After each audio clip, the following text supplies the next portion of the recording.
Okay. No problem. Ang mahalaga, hindi na double damage. Para sa akin ang mahalaga, hindi na double damage. Kasi, yan sila, talagang, syempre, umuusbong na kami. Kumbaga, dumarami na kami. Pero lamang kasi, ang veteran sa mga pag-aayos ng ganyan. Makikita nyo, dami namin nag-a-adjust ng mga dislocation. Pero, pakita nyo, galing nun, galing nun. Dito mapapatunayan magaling yung isang sa pag-handle ng mga old, mga yung matatagal na hindi yung mga biglang na-dislocate. Madali lang yun eh. Madali na yun. Sa mga ganito, sa frozen shoulder, sa lower back, diyan mo malalaman, tsaka yung mga pag-handle sa spine. Okay? Yung mga ngayon, ang dami kasi naglabasan ngayon. Pero para sa akin sabi ko kay sir, mas maganda na ganito lang kinalabasan, hindi na double damage.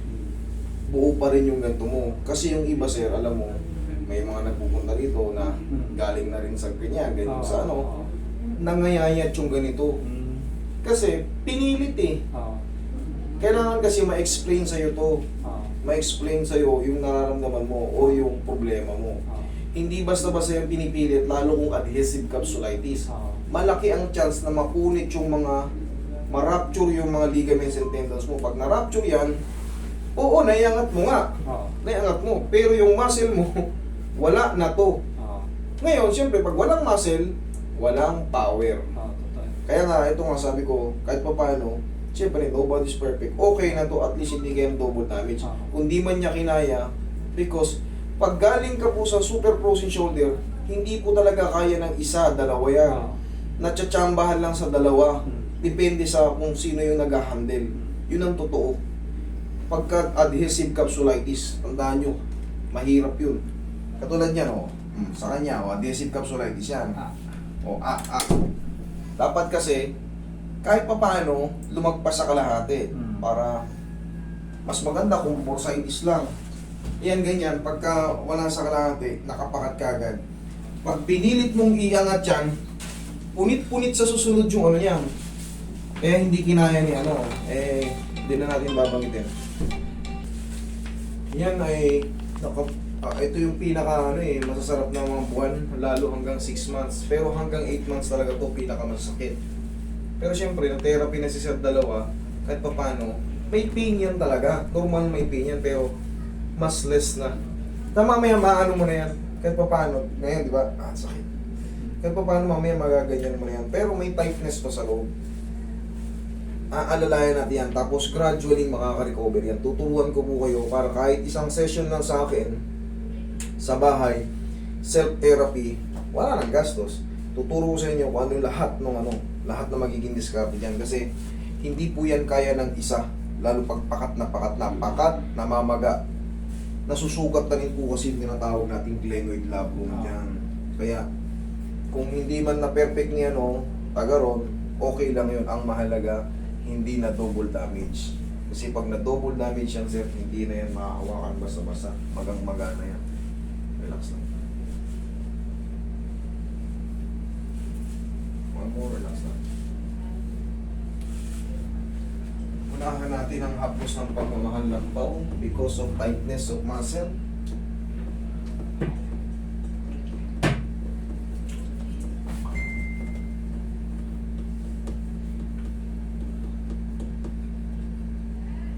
Iba nawawala ito.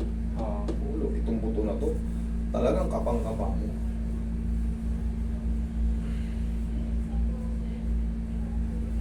Simple lang yung tuturo ko sa yung mga ehersisyo para ka lang naglalaro pero ang laking tulong. Hindi nga ako makapaglaro ng basketball. Hindi ako makatira eh. Hindi mo ka mayangat, paano mo makapaglaro mahirap niya pag tinabig ka. Yan, di-dribble ka ng ganyan. Pag napitik ka ng ganyan, ako mag-ihi-ihi ka sa sarap. Yun nga lang alanganin ng galaw ng Kaya mo. O yun, baka yung biglayin ka ng tabig. Yung unting ganun mo. Pero that's normal. Kaya mo po, kaya natin yan. Kaya natin i-handle yan. Kahit mas matindi pa rito, pero syempre, kaya nga nasabi ko sa inyo, hindi kaya ito ng isang session.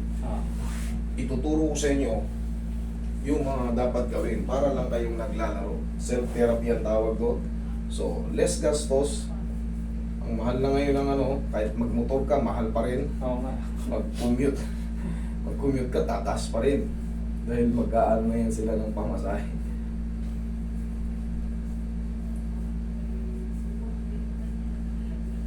Hintayin natin mag-500 pera no, litro para may crisis na.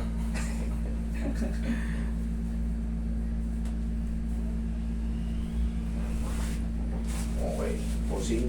Relax lang ako, wala na ba na. Oh, kaya? Kaya. Okay, very good. Unti natin. Pamewang. Yan. Sige, paganto sa baba konti. Sige, tigas mo, tigas mo. Sige, tigas. Okay. Okay na, kaya naman. Kaya pa. Kaya pa. Oo. Buti nga, hindi ka nalaglag sa upuan eh. Yung ibang pag ginanyan, Nakikita pa, alalayan natin, papaliktad natin ano. Huli na yung ano. Relax. Pero normal lang yan. Kaya ako tinanong kasi nga, yung muscle nyo, Oo. Dati rin ako nag-gym kasi. oo, kaya medyo may laman-laman kayo. Maganda yung ano.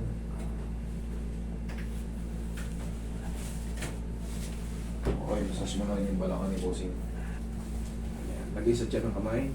Yan. Relax lang po ha. Huwag lalabanan. Hayaan lang po mag-inhale, exhale. Huwag yung pipigilin yung exhale ha. Okay, inhale. Isa pa, inhale. Yan. Exhale, down. Thank you. Yan lang muna. Naglalaro. Pabalik-balik lang. Yan ito. Papalit niya. Tapos, kahit simple lang. Malaking impact yan sa mga susunod na araw kasi yan, hindi talaga pwedeng biglayin yan. Pag binigla mo yan, magkakanta punit-punit yung ano yan. Mayaangat yan nga, pero yung mga muscle mo, tandaan mo, pag na-damage yung mga tendons mo or ligaments, hindi na magde-develop yan kahit i-push up mo yan. Mangangayayat yan. Ikaliweti ka pa naman. Okay, upo. Ito na yung pinakamasarap, sir. Binaliktad ko yung combo, pero kailangan mo itong tiisin. Sa tingin ko kaya mo to. Okay, relax lang ha.